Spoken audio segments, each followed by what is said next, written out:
పెళ్ళైనా పండగైనా వేడుక ఏదైనా పట్టుచీరల ప్రత్యేక వేదిక Varahi silks. Welcome to it's you TV.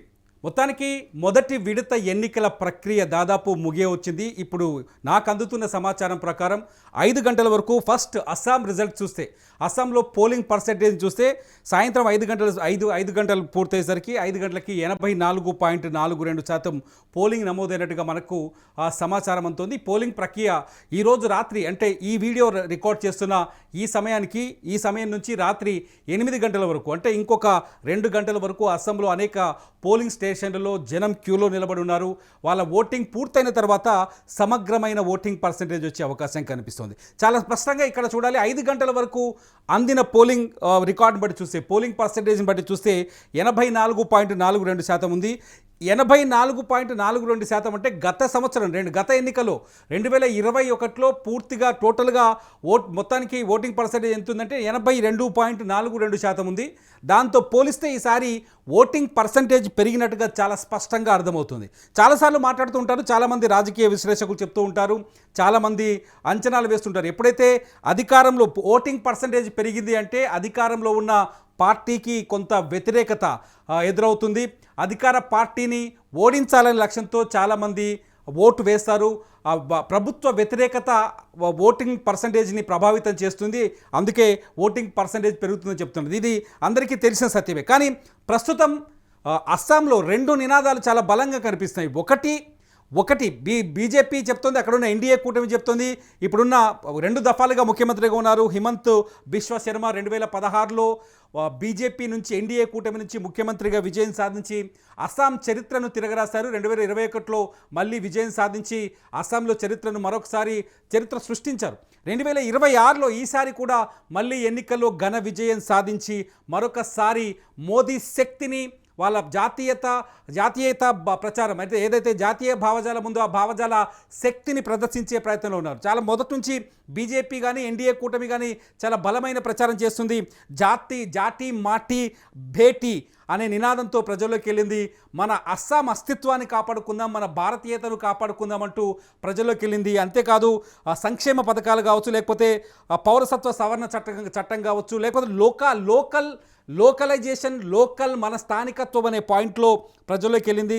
అట్లాగే వలసదారుల అంశాన్ని చాలా బలంగా పైకి తీసుకొచ్చింది హిమంత్ బిశ్వ శర్మ ప్రభుత్వం. రెగ్యులర్గా మనం చూస్తున్నాం, పొలిటికల్ అప్డేట్స్ చూస్తూ వస్తున్నాం. సో మొత్తంగా హిమంత్ బిశ్వ శర్మ పైన కొంత వ్యతిరేకత కూడా ఉంది, కొన్ని అవినీతి ఆరోపణలు కూడా ఉన్నాయి. హిమంత్ బిశ్వ శర్మ అవినీతికి పాల్పడ్డారు అంటూ ప్రతిపక్షంలో ఉన్న ఆపోజిట్ ఉన్న ఇండియా కూటమి కూడా కీలకమైన ఆరోపణలు చేస్తూ వచ్చింది. ఇండియా కూటమి నుంచి ముఖ్యమంత్రి అభ్యర్థిగా, అంటే ప్రస్తుతానికి కాంగ్రెస్ అభ్యర్థిగా ఎవరైతే ముఖ్యమంత్రి అభ్యర్థిగా తరుణ్ గొగోయ్ ఉన్నారు, తరుణ్ గొగోయ్ కుమారుడు గౌరవ్ గొగోయ్ ఉన్నాడు. గౌరవ్ గొగోయ్ ఈసారి హిమంత్ బిశ్వ శర్మతో తలపడుతున్నారు. ఇక్కడ విజయం ఎవరిది అనేది ఇప్పుడు ఆసక్తికరంగా మారుతుంది. పర్సంటేజ్ చూస్తే చాలా స్పష్టంగా 5 గంటల వరకే 84.42% కనిపిస్తే, గతంలో 2021లో టోటల్ ఓటింగ్ పర్సంటేజ్ 82.42గా కనిపించింది. అంటే పర్సంటేజ్లో తేడా కనిపిస్తుంది. ప్రభుత్వం పైన వ్యతిరేక ఓటు పెరిగింది. ప్రభుత్వం పైన వ్యతిరేకత పెరిగింది కాబట్టి ఓటర్లు బయటకు వచ్చారు, ఓటు హక్కును వినియోగించుకున్నారు, ప్రభుత్వాన్ని దించే ప్రయత్నం చేస్తున్నారు, దించాలనే ఆలోచనతో ఉన్నారని ఒక చర్చ జరుగుతుంది. గతంలో వచ్చిన సర్వేలు చూస్తే కూడా హోరాహోరీ కనిపిస్తోంది అస్సాంలో. అంటే కాస్త బీజేపీకి, ఎన్డీఏ కూటమికి కొంత అనుకూలంగా ఉన్నాయని కొన్ని సర్వే సంస్థలు రిజల్ట్ చెప్తే, ఏదైతే ప్రీపోల్ సర్వేస్ రిజల్ట్స్ చెప్తే, మరికొన్ని సర్వే సంస్థలు కాంగ్రెస్కి అనుకూలమైన, ఇండియా కూటమికి అనుకూలమైన రిజల్ట్ని ఇచ్చాయి. మొత్తానికి సిచ్యువేషన్ చూస్తే హోరాహోరీ ఉందని చెప్పాలి. ప్రస్తుతానికి ఉన్న ఓటింగ్ పర్సంటేజ్ని బేస్ చేసుకొని చూస్తే అస్సాంలో పోటీ హోరాహోరీగా స్పష్టంగా కనిపిస్తుందని చెప్పాలి.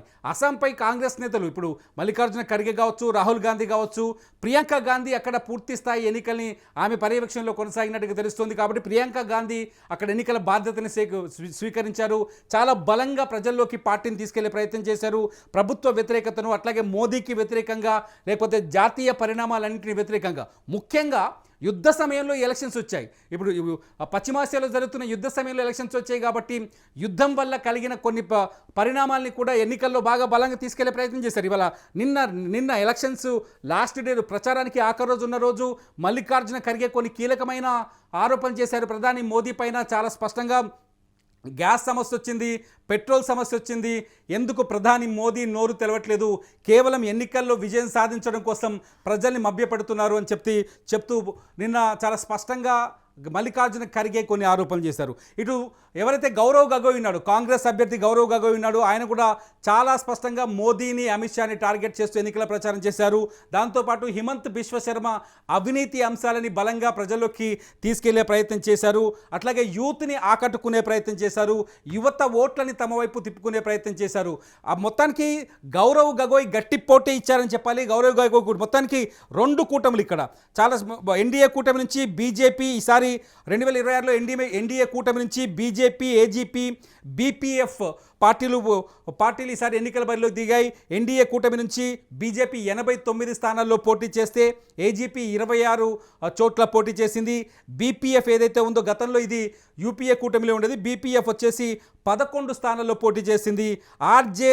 ఆర్హెచ్జేఎం అని చెప్పేసి రబా హోసంగ్ జాత్ మంచా ఈ పార్టీ ఒక చోట పోటీ, ఆర్హెచ్జేఎం పార్టీ ఒక సీట్లో పోటీ చేసింది. మొత్తానికి ఇక్కడ ఎన్డీఏ కొంత గతంతో 2021తో పోలిస్తే ఈసారి పరిస్థితులు కూడా, అంటే రాజకీయ పరిణామాలు కూడా మారాయి, పార్టీలు కూడా అటు ఇటు మారాయి. గతంలో ఎన్డీఏ కూటమిలో ఇక్కడ కీలకమైన పార్టీ ఒకటి ఉండేది.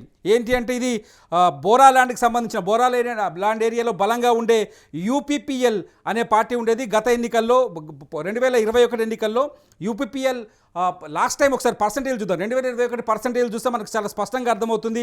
గతంలో ఏదైతే అధికారంలో ఉన్న అస్సాం ఎన్డీఏ కూటమికి మొత్తం టోటల్ పోలింగ్ పర్సంటేజ్ చూస్తే 82.42%, 82.42% 2021లో టోటల్ పోలింగ్ నమోదైతే అందులో 3 ఫేజులు లాస్ట్ టైం ఎలక్షన్ నిర్వహించారు. 3 ఫేజుల్లో మొదటి ఫేజులో 79.93, రెండో ఫేజులో 80.96, మూడో ఫేజులో 85.20.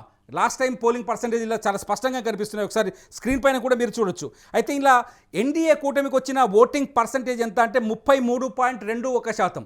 టోటల్ 82.42% గత 2021లో టోటల్ పోలింగ్ నమోదైతే అందులో 33.21% ఓట్ షేరింగ్ తీసుకుంది ఎన్డీఏ కూటమి.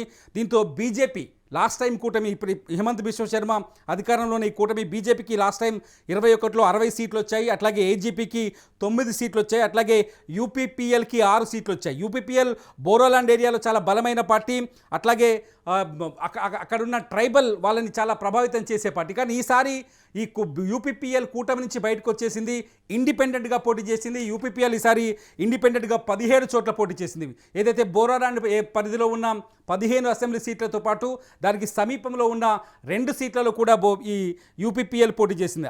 మనం ఒక్కసారి అస్సాంలో ఉన్న ఎన్నికల పరిస్థితుల్ని, పరిణామాలని గమనిస్తే ఎవరైతే హేమంత్ బిశ్వ శర్మ ఉన్నారో ముఖ్యమంత్రి, ఆయన్ని ఓడించడానికి గౌరవ్ గగోయ్, గతంలో అస్సాంలోకి బలమైన నాయకుడు తరుణ్ గగోయ్ కుమారుడు గౌరవ్ గగోయ్ చాలా బలంగా ఈసారి హిమంత్ బిశ్వ శర్మకి పోటీ ఇచ్చే ప్రయత్నం చేశాడని చెప్పాలి. పర్సంటేజ్ అట్లా కనిపిస్తోంది. 84% అంటే ఖచ్చితంగా హిమంత్ బిశ్వ శర్మకి కొంత వ్యతిరేకత ఉందా ప్రజల్లో అనే సందేహం కలుగుతుంది ఈసారి. అంటే హిమంత్ బిశ్వ శర్మ పైన అంటే నిరుద్యోగ సమస్య కావచ్చు, కార్మికుల వేతనాల అంశం కావచ్చు, ఇక్కడ టీ తోటలో పనిచేసే కార్మికుల వేతనాల సమస్య కొంత ఎక్కువగా ప్రభావం చూపించే అవకాశం ఉంటుంది. కాబట్టి హిమంత్ బిశ్వ శర్మ పైన ఏదైతే ప్రజల్లో వ్యతిరేకత వచ్చిందో దాన్ని తమకు అనుకూలంగా మార్చుకునే ప్రయత్నం కాంగ్రెస్ కూటమి, ఇండియా కూటమి చేసిందనే విశ్లేషణలు అయితే ఇప్పటికి అందుతున్నాయి. గతంతో పోలిస్తే ఈసారి ఓటింగ్ పర్సంటేజ్ కూడా ఎక్కువగా ఉండడంతో అస్సాంలో రిజల్ట్ మీద ప్రభావం కనిపించే అవకాశం ఉందా, రిజల్ట్ మారే ఛాన్స్ ఉందా అనే అంచనాలు అయితే తెరపైకి వస్తున్నాయి. మీరు ఏమనుకుంటున్నారు? మొత్తంగా ఓటింగ్ పర్సంటేజ్ మొత్తంగా గత 2021లో 82.42% ఉంటే ఇప్పుడు 84.42%కి వచ్చింది. అంటే పర్సంటేజ్లో తేడా కనిపిస్తుంది. 84 పెరిగే అవకాశం కూడా ఉంది. ఇంకొక 2 గంటల పాటు పోలింగ్ జరిగే అవకాశం ఉంది. కాబట్టి ఈ 84% కొంచెం పెరిగే అవకాశం కూడా ఉంది. కాబట్టి అస్సాంలో రిజల్ట్ ఎలా ఉంటుంది అనుకుంటున్నారు? మీరేమనుకుంటున్నారు? అస్సాంలో ఈసారి ప్రభుత్వం మారుతుందా? హిమంత్ బిశ్వ శర్మని గౌరవ్ గగోయ్ ఓడిస్తాడా? మీరేమనుకుంటున్నారు అనేది ఈ వీడియో కింద కామెంట్ చేయండి. ఎలక్షన్ అప్డేట్స్ కోసం చూస్తూనే ఉండండి ఇట్స్ యూటీవీ.